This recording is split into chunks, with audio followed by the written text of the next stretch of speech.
বর্তমান চিকিৎসা শাস্ত্র পুরোপুরি বিজ্ঞানের উপর নির্ভরশীল, আর এর ফলে নিত্য নতুন অভাবনীয় কাজ বাস্তবে রূপ পাচ্ছে। 2016 সালে যুক্তরাষ্ট্রের টেক্সাসে এক অবিশ্বাস্য চিকিৎসা সাফল্যের সাক্ষী হয়েছিল বিশ্ব। পৃথিবীতে দুবার এসে ইতিহাস সৃষ্টি করেছিল লুইসভিলের শিশু লিনলি হোপ বুয়েমার।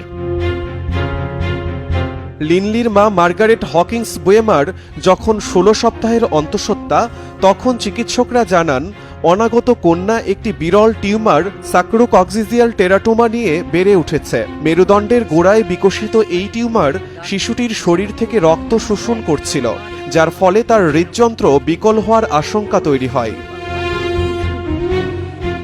জটিল এই পরিস্থিতিতে টেক্সাস চিলড্রেন্স ফিটাল সেন্টারের বিশেষজ্ঞ চিকিৎসকরা ব্যতিক্রমী এক সিদ্ধান্ত নেন। 23 সপ্তাহের মাথায় তারা শিশুটিকে জরায়ু থেকে বের করে এনে সফল অস্ত্রোপচার করেন। পরে তাকে পুনরায় মায়ের গর্ভে স্থাপন করা হয়, যেখানে সে আরও 12 সপ্তাহ বেড়ে ওঠে। অস্ত্রোপচারের সময় লিনলির ওজন ছিল মাত্র 1 পাউন্ড 3 আউন্স। শেষ পর্যন্ত নির্ধারিত সময়ে সিজারিয়ান অপারেশনের মাধ্যমে লিনলি পুনরায় পৃথিবীতে আসে। তখন তার ওজন ছিল 5 পাউন্ড 5 আউন্স। জন্মের মাত্র 8 দিন পর আরেকটি অস্ত্রোপচার করা হয় অবশিষ্ট টিউমার অপসারণের জন্য।